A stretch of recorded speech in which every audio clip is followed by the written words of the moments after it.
नमस्कार, जय हिंद, जय Bharat and welcome to Dave Talks. This is Adi Achin. Donald Trump and Elon Musk. पहले तो ये पता है हमको, डोनाल्ड ट्रंप और इलॉन मस्क इस टाइम पे दुनिया भर में घर घर का एक नाम बन चुका है। डोनाल्ड ट्रंप ने स्टार्ट करी है ट्रेड वॉर, ठीक है, उससे पूरी दुनिया परेशान है। इलॉन मस्क ने स्टार्ट करा है अंदर का डॉज वॉर, उससे है अमेरिकन परेशान। अब हो क्या रहा है, let's try and find out. क्योंकि कल के दिन पे हैंड्स ऑफ प्रोटेस्ट हुआ है अमेरिका में, मतलब literally everywhere in America except few cities in the mid east, you know midwest जिसको बोलते हैं, सेंट्रल अमेरिका। हालत खराब है, markets are crashing, people are crying. क्या होने वाला है इस चीज का, लेट्स फाइंड आउट। नमस्कार भाई, क्या हो रहा है? आपने तो नमस्कार। ऐसा झटका मारा है, समझ नहीं आ रहा, लोग परेशान हैं, हैरान हैं, समझ नहीं आ रहा व्हाट्स हैपनिंग। नमस्कार। एक्चुअली देखिए, इस तरह के प्रोटेस्ट जो है, ये ऐसा नहीं कि टैरिफ की वजह से सडनली हो गया। इस तरह के प्रोटेस्ट पहले भी हो चुका है। जब 2016 में ट्रम्प जीता, उसके बाद नवंबर 2016 ऑनवर्ड्स यूएस में इस तरह के प्रोटेस्ट बहुत बड़े पैमाने में शुरू हो गया था। तो इसमें देयर आर मल्टीपल एंगल्स। एक तो है उस टाइम जो प्रोटेस्ट हुआ था, जैसे आपने अभी कहा कि अक्रॉस यूनाइटेड स्टेट्स ये प्रोटेस्ट चल रहा है। उस टाइम भी प्रोटेस्ट मतलब भयंकर प्रोटेस्ट, और जिसमें हॉलीवुड सेलिब्रिटीज सड़क पे उतर आए थे। तो you can understand the forces behind them. तो उसमें Washington, Philadelphia, New York, Baltimore, Los Angeles, San Francisco, California, Portland, मतलब both the east coast and the west coast, there were huge protests. तो इस टाइम भी ये जो प्रोटेस्ट हो रहा है, ऐसा नहीं कि just because of the tariff, क्योंकि टैरिफ का इम्प्लीमेंटेशन तो अभी जस्ट शुरू हुआ है, तो इसका इम्पैक्ट अभी उतना पड़ा नहीं।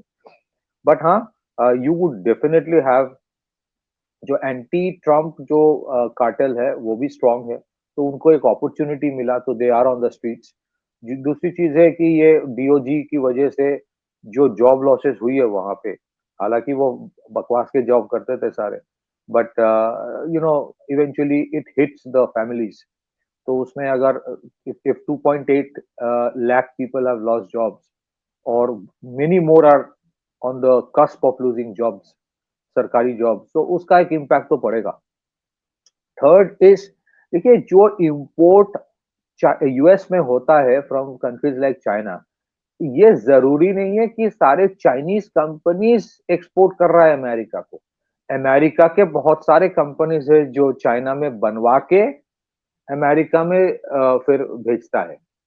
तो फिर उनके लिए भी ये प्रॉब्लमेटिक है when you have such you know barriers being created. We have to understand that Chinese exports to America, उसका एक significant proportion is American companies manufacturing in China and then sending it back to US. और वो जो structure है, और वो structure इसीलिए हुआ था क्योंकि dollar is predominantly an import oriented currency. वो इंपोर्ट करने के लिए करेंसी है, वो एक्सपोर्ट करने के लिए है नहीं। तो ये जो है, अगर आप देखेंगे, एक तो people who are losing jobs, second anti Trump cartel, third जो लोग डिपोटीज है, जो पोटेंशियल डिपोटीज है, जिनका हो सकता है कल उनको बोला जाए गेट लॉस्ट, वो भी है। फिर उसके साथ जिन लोगों ने वॉल स्ट्रीट में या स्टॉक मार्केट में पैसा गंवाया है, you know the losses are more than $5 trillion. तो those who are losing that, फिर उसके ऊपर उनको ये टेंशन है कि यार, उनको भी पता है थोड़ा बहुत, हालांकि द एवरेज अमेरिकन उतना उसको तारीफ वरीफ समझ में नहीं आता है, but they can make out कि जैसे हो रहा है, थोड़ा पिंच होगा when it comes to prices. So this is where the problem is, और वो धीरे धीरे बढ़ रहा है। एंड ऊपर से एक और भी कंसर्न है, जो अमेरिकन एक्सपोर्ट्स है, ये ट्रम्प का, I will come to that, but Trump के दो प्रॉब्लम है। ट्रम्प को लगता है कि US is the only country जहां पे सारे लोग एक्सपोर्ट करते हैं, और अगर यूएस में टैरिफ लगाया जाए तो उसके बावजूद किसी के पास कोई चारा नहीं रहेगा। They will continue to reduce prices, या फिर they will try to negotiate with America. अब the European Union is imposing tariff on American goods, the Chinese are imposing tariff on American goods. तो एक तो import might get more expensive, क्योंकि बहुत बड़े पैमाने में गुड्स एंड गुड्स इंपोर्ट करते हैं अमेरिका, और अमेरिकन एक्सपोर्ट्स भी जो बहुत है प्रीमियम क्वालिटी प्रोडक्ट, उसके भी प्राइस के ऊपर इम्पैक्ट पड़ेगा, बिकॉज वो रेसिप्रोकेशन हो रहा है बहुत सारे देश में। इंडिया अभी नहीं कर रहा है क्योंकि they are waiting for the free trade agreement का जो नेगोशिएशन, ट्रेड एग्रीमेंट है, not free trade, they are waiting for that कि क्या होता है। सो ओवरऑल एक पैनिक सिचुएशन अमेरिका में तो है। बहुत सारे आप देखेंगे इंडियंस भी शायद इस प्रोटेस्ट में होंगे जिनका ग्रीन कार्ड है, they might be asked to leave. तो एक फेज ऑफ अनसर्टेनिटी है, और इसके वजह से प्रोटेस्ट है, और प्रोटेस्ट तो लग रहा है जितना जैसे यू नो कि after Thursday and Friday, coming Thursday Friday, there might be bigger protest across United States, और bigger shock waves across stock markets, क्योंकि अमेरिकन, द एवरेज अमेरिकन, उसका ना वो बैंक में पैसा उतना रखता नहीं है, उसको वो स्टॉक मार्केट्स में या मार्केट्स में investment, that is the culture of that country. और उनके बहुत ज्यादा डेट होता है, बिकॉज वो पूरे क्रेडिट कार्ड और मॉर्गेज में जिंदगी बिता देता है, पूरा मॉर्गेज में दुनिया, average American life runs on mortgage, everything is mortgage. तो ये इंडियन कल्चर नहीं है जहाँ पे मतलब बैंक में 1 करोड़ भी है तो भी तो एक वो हो सकता है कि वो नॉर्मल एक बस में ट्रेवल कर रहा है। ऐसे बहुत लोग मिलेंगे आपको क्योंकि बहुत कंजर्वेटिव है। तो वहां पे अगर कुछ डिसरप्शन आता है ना, उसका impact on life is huge in America, because the average American life is based on mortgage. तो वो पैनिक सिचुएशन है। अब अगर मॉर्गेज में मान लीजिए if people start defaulting on payments back to the banks और the credit cards, for the credit cards, फिर उसका इम्पैक्ट देखिए क्या होगा। वो डिफॉल्ट होना तो शुरू हो जाएगा। अगर वो जॉब लॉस हो रहा है तो डिफॉल्ट तो होगा ना उसका। Average savings is very limited there. So overall अगर आप मुझसे पूछे कि हाँ कुछ कुछ तो चैलेंजेस है, ये डिसरप्शन जो अमेरिका में हो रहा है, हालांकि अगर आप मुझसे पूछे तो for me Trump is good, क्योंकि ये एक जो हमारे हुआ है ना कि बिना अमेरिकन मार्केट से नहीं चलेगा, we need to come out of that. ये जो रीअलाइनमेंट ऑफ सप्लाई चेन होगा इसके वजह से, ये जो रीअलाइनमेंट ऑफ मार्केट ग्रुपिंग्स होगा, ये जो बिम्स्टेक बिम्स्टेक में इतना फोकस दिया जाएगा, ब्रिक्स पे को फोकस दिया जाएगा, I think it is good. Yeah. हाँ, एक डाइवर्सिफिकेशन होना चाहिए, डाइवर्सिफिकेशन, दैट इज व्हेन कोई भी देश का एक इतना बड़ा कि दबदबा कि मैं जो बोलूंगा वही होगा। मैं बोल दिया कि आदि अचीन इंडेक्स में लोएस्ट लेवल पे है, हंगर इंडेक्स में इंडिया लो है, तो आदि अचीन को भी खाना नहीं मिलता है तो वही सही है।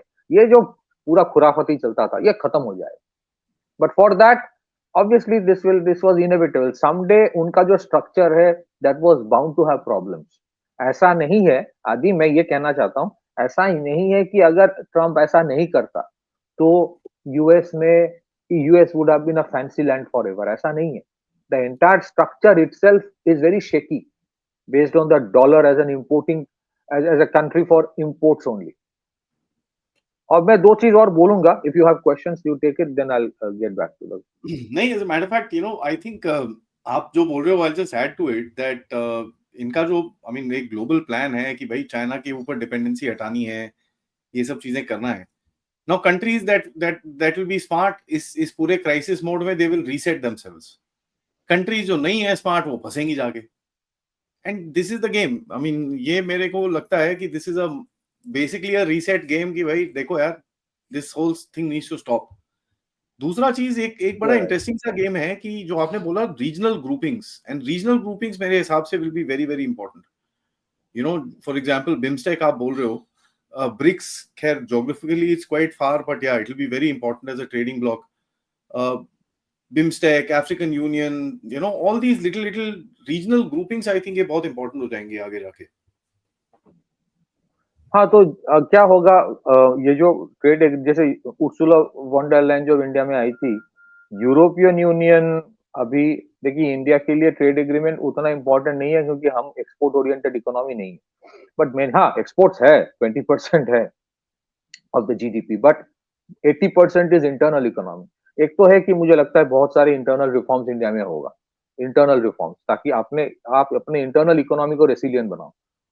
So you would see more desperation from the Chinese, from the Europeans for trade agreements, क्योंकि वो उनके लिए export is a very critical component।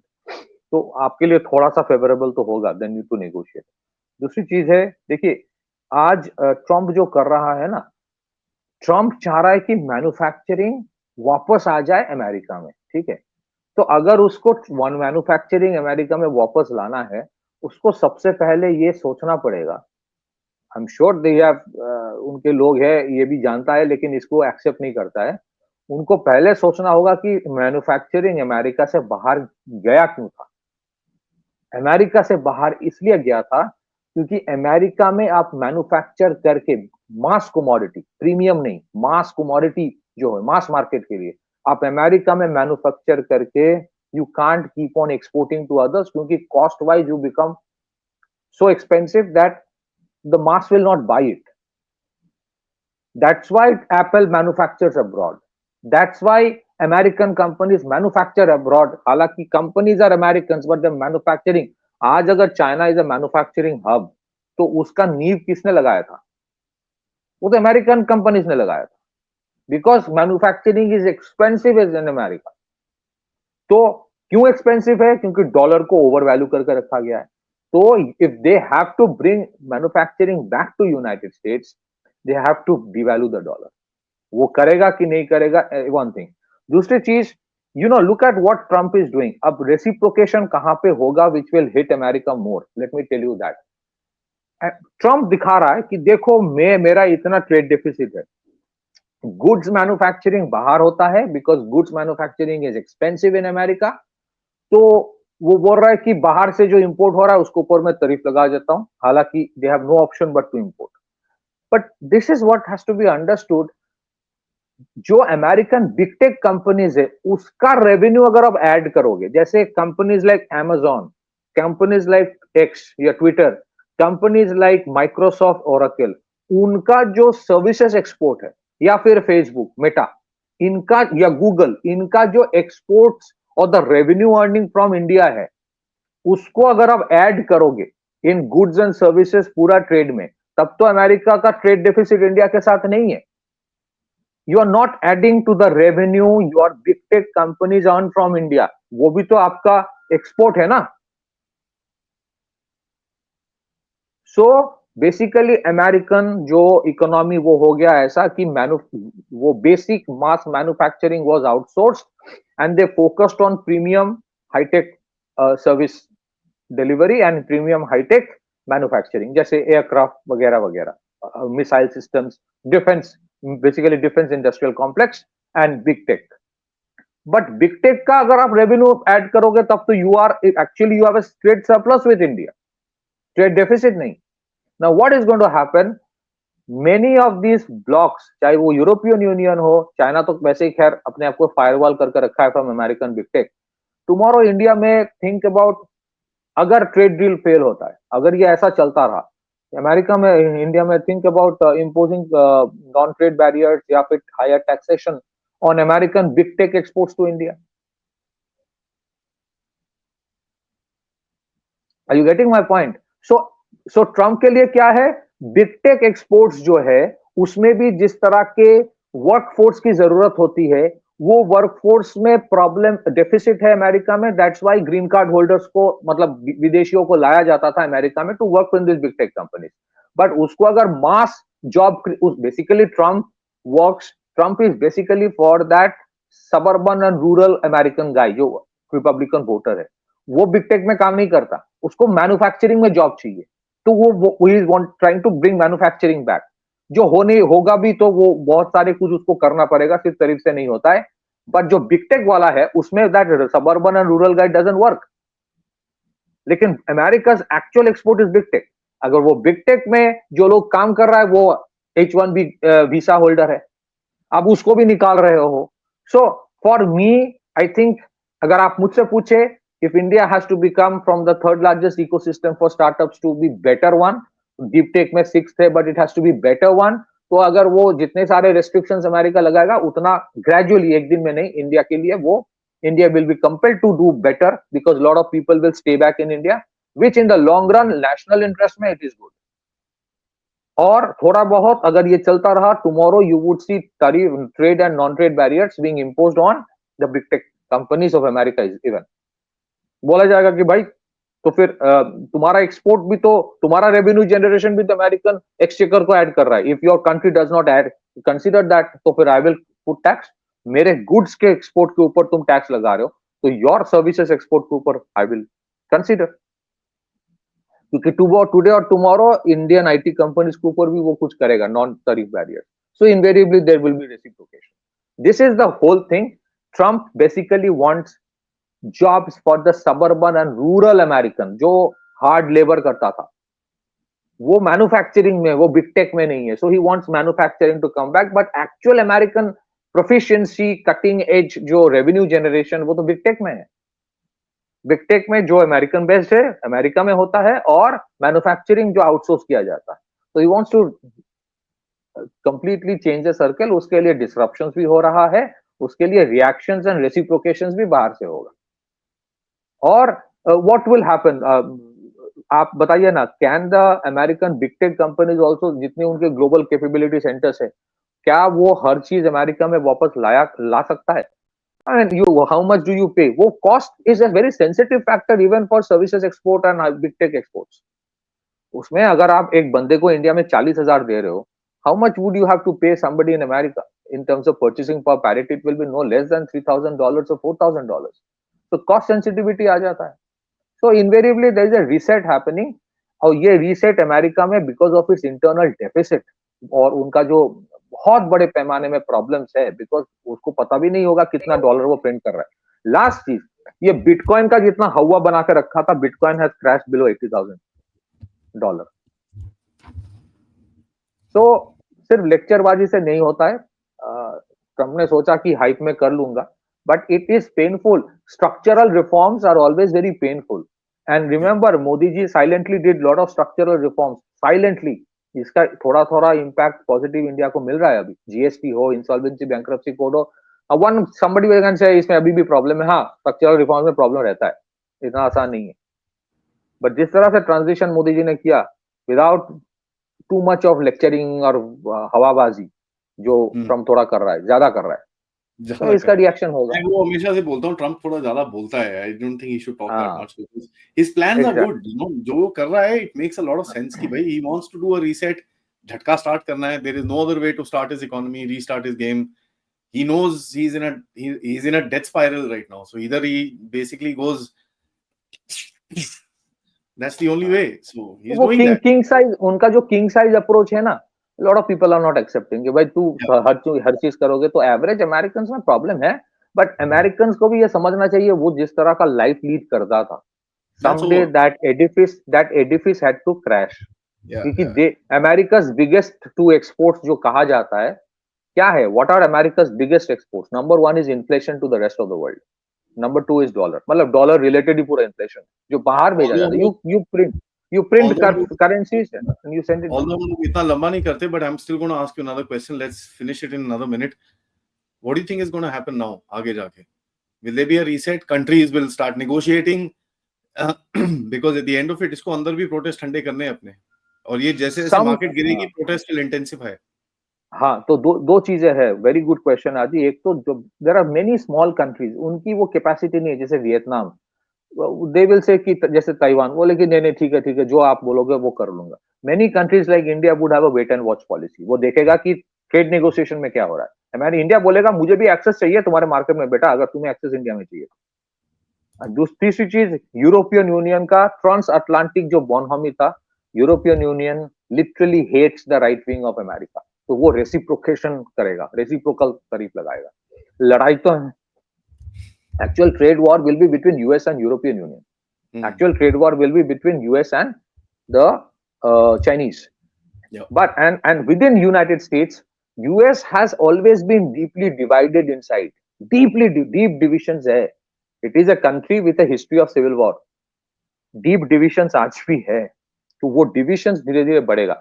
इसका मतलब सिविल वॉर नहीं होगा, ऑब्वियसली नॉट, बट प्रोटेस्ट ये सब बढ़ेगा. और somewhere even for Trump supporter, when it will start pinching him too, क्योंकि जॉब्स उतना आसानी से नहीं आएगा, बट खर्चा बढ़ जाएगा. Even for somebody pledging to invest $1 trillion, वो फैक्ट्री बनने में तो टाइम लगेगा ना. और ऐसा तो नहीं होगा कि आप डेट्रॉइट में गाड़ी बना के इंडिया में बेचोगे तो वो इंडिया अलाउ नहीं करेगा। तो रेवेन्यू आए नहीं आएगा, लेकिन खर्चा थोड़ा बढ़ेगा। Somewhere this protest may go up अगर ट्रम्प थोड़ा नीचे नहीं करता ये सब, and if he completely melts down, थोड़ा सा सबमिसिव होता है, तो ये डेमोक्रेट्स और सोरोस वाले इसके ऊपर चढ़ जाएगा, उसको वो ये पता है। So he doesn't want to do that. So it's a we have to wait and watch, क्योंकि ये कुछ भी हो सकता है। But the Americans are not going to accept. उसको हार्ड लाइफ पता ही नहीं है, उसको हार्ड लाइफ पता ही नहीं है। घर में खाना बनाना उनको वो there was a concept of American beautiful American family, एक टाइम था। आज वो कॉन्सेप्ट चला गया है। यार मैं आपको एक थोड़ा सा एग्जांपल देता हूँ। ए यार एक बीपीओ में या ग्लोबल कैपेबिलिटी सेंटर में 40,000 पाने वाले एक बंदा, जैसे चेन्नई में, बॉम्बे में, कलकत्ता में, जहां पे भी काम करता है, पुणे में, वो 40,000 में काम करेगा और he will stay with his parents. he doesn't need to pay rent, he doesn't need to pay for food, he will build his life. America में तो बंदा 18 साल के बाद वो उसको निकलना पड़ेगा, तो उसको उतने कम सैलरी में कैन ही सस्टेन, तो उसको ज्यादा पैसा देना पड़ेगा। Can the companies then sustain in United States with dollar being a importing currency, import oriented currency? तो कंपनीज के लिए ऑप्शन नहीं है than to set up the capability centres and manufacturing abroad. So it's a very difficult situation. Trump ने कर तो दिया तारीफ। To cut the long story short, Trump has to understand tariff is fine. तुमने लगा दिया, तुम्हें लगा कि यही है, but this is not the only thing he can do and think the economy will revive. ऐसा नहीं होगा। There are many other things, including devaluation of dollar. Devaluation of dollar हो गया तब तो कहानी बदल जाएगी। So this is Let's see.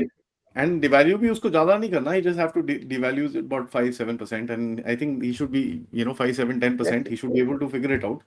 It's not that much, so it's not a worry factor. But let's see, if he handles this properly, the world will emerge as a new place. If he mucks it up, yes. in for shit. Manufacturing is not easy to come back to US. Given the cost of living, and big tech का service का revenue अगर वो consider नहीं करेगा, then there will be assault from other countries कि तुम्हारे ये जितने Amazon कमा रहा है, तुम उसको क्यों नहीं कंसिडर करोगे?